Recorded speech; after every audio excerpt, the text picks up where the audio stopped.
បាទជំរាបសួរពុកម៉ែបងប្អូនសាជាថ្មីហ្នឹងហើយនេះគឺជារបៀបនៃការរោមងរបស់ខ្ញុំណាបងប្អូនបាទគឺខ្ញុំធ្វើបែបនេះគឺខ្ញុំ live បងប្អូនបាទអានេះខ្ញុំ live នឹងកុំព្យូទ័រអញ្ចឹងខ្ញុំសូមអធិស្ឋានខ្ញុំអត់អាចបង្ហាញ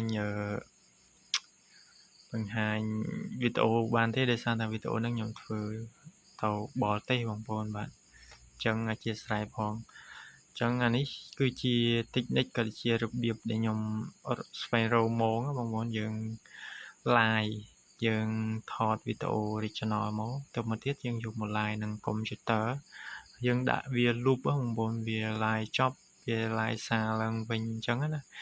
យើង live បាន1ម៉ោង2ម៉ោងអីទៅ3ម៉ោងអីទៅបងប្អូននឹងតាមលទ្ធភាពដែលយើងអាច live បានអញ្ចឹងបើយើង live បានកាន់តែយូរកាន់តែល្អត្រឹម4 5 6ម៉ោងអីទៅឲ្យតាកុំព្យូទ័រយើងឬក៏អ៊ីនធឺណិតរបស់យើងអាចវាដើរទៅបានអញ្ចឹងណាបងប្អូនហ្នឹងហើយវាដើរស្រួលអីអញ្ចឹងទៅយើងអាច live កាន់តែយូរកាន់តែល្អប៉ុន្តែក្រោម10ម៉ោងបងប្អូនហ្នឹងហើយបដេកឬក៏បញ្ឈរអាហ្នឹងអាស្រ័យលើបងប្អូនជាក់ស្ដែងរបស់ខ្ញុំ live បដេកទេបងប្អូនបាទអញ្ចឹង live បដេកវាមិនសូវមាន view ច្រើនទេបងប្អូនបាទវាតិចដែរទេអានេះ view របស់ខ្ញុំមើលសរុបបានចំនួន259 view ហើយគេកំពុងមើលគឺមាន3 view បងប្អូនបាទអាហ្នឹងវាមិនទៀងទេអាហ្នឹងយើង live ចោលបងប្អូនតែអ្វីដែលសំខាន់គឺចំណងជើងតាមណែលរបស់យើងគឺយើងដាក់វាឲ្យរាងមានភាពតាក់ទាញបងប្អូនដើម្បីឲ្យមានគេចូលមើលច្រើនអញ្ចឹងណាហ្នឹងហើយយើងដាក់វាឲ្យវាមានភាពតាក់ទាញខ្លាំងបំផុតដែលយើងអាចធ្វើទៅបានបើយើងដាក់ធម្មតាក៏អត់មានអ្នកចូលមើលដែរបាទអញ្ចឹងយើងដាក់ដើម្បីអីដើម្បីឲ្យគេចូលមើលកាន់តែច្រើនយើងបានមកកាន់តែលឿនអញ្ចឹងណាចាំដល់ពេលយើងគ្រប់គោលការណ៍អស់អានេះ channel របស់ខ្ញុំមួយនេះគឺវាគ្រប់គោលការណ៍ឲ្យបងប្អូនវាគ្រប់គោលការណ៍ហើយចង់និយាយថាវាគ្រប់ subscribe ច្រឡំគ្រប់គោលការណ៍វាខ្វះតែម៉ោងប្រហែលជា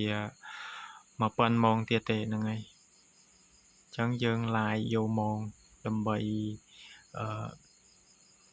ប្រគ្រប់ម៉ោងអញ្ចឹងណាហ្នឹងហើយបើសិនជាយើងផុសវីដេអូក៏បានបងប្អូនថតវីដេអូឲ្យតើមាននាទីវែងទៅយើងផុសចូលក្នុង channel របស់យើងក៏បានដែរឲ្យតែមាន view មានអ្នកមើលច្រើនអញ្ចឹងណាហ្នឹងហើយអញ្ចឹងយើងប៉ុន្តែយើងថតយើងមិនអាចថតបានដល់ម៉ោងយូរត្រឹម 2-3 ម៉ោងទេអាហ្នឹងវាពិបាកដែរអញ្ចឹងយើងថតបានត្រឹម10-20នាទីអីទៅឬក៏យើងកាត់បញ្ចូលគ្នា4-10-20នាទីទៅយើងចាំយកវាមក live loop ទៅ4 5 6ម៉ោងអាហ្នឹង technique របស់ខ្ញុំដែលខ្ញុំស្នើកាលមុនដែលយើងអាចស្នើជាប់បងប្អូនបាទខ្ញុំស្នើជាប់មួយហើយកំពុងតែរលុយឥឡូវនេះកំពុងតែធ្វើ technique ណា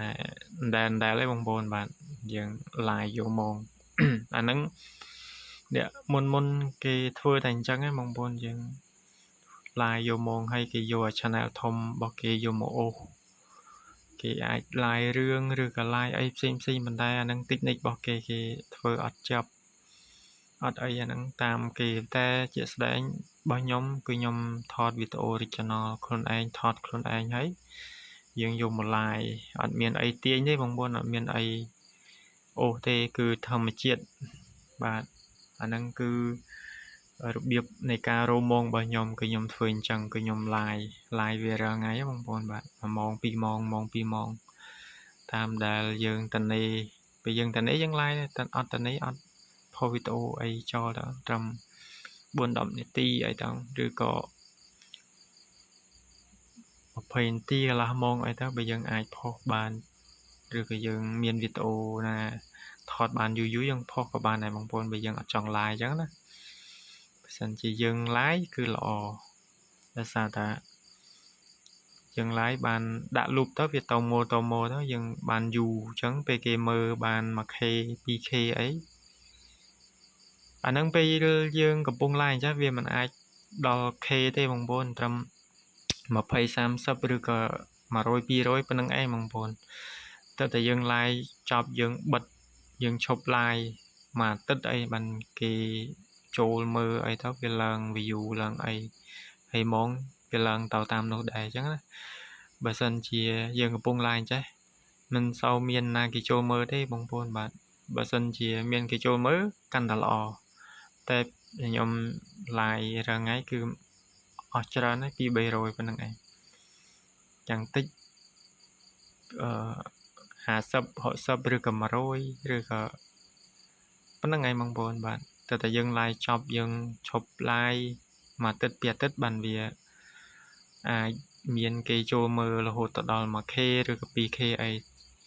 តាមប្រភេទចំណងជើងឬក៏វីដេអូរបស់យើងតាម channel ដែលយើងធ្វើទៅវាទាក់ទាញអញ្ចឹងគេចូលមើលច្រើនអញ្ចឹងណាបងប្អូនបាទចាហ្នឹងគឺជារបៀបឬក៏ technique ដែលខ្ញុំធ្វើបច្ចុប្បន្នហើយស្នើបានជាប់ channel របស់ខ្ញុំមុនអញ្ចឹងណាហ្នឹងហើយ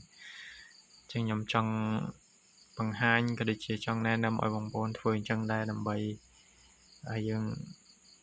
អាចរកលុយបានជាមួយនឹង YouTube ទាំងអស់គ្នាអញ្ចឹងបងប្អូនបាទហើយវីដេអូខ្ញុំគឺមានតែប៉ុណ្្នឹងឯងបងប្អូនមានចង្អុលអីអាច comment សួរខាងក្រោមវីដេអូរបស់ខ្ញុំបានបាទអរគុណច្រើនបាយបាយ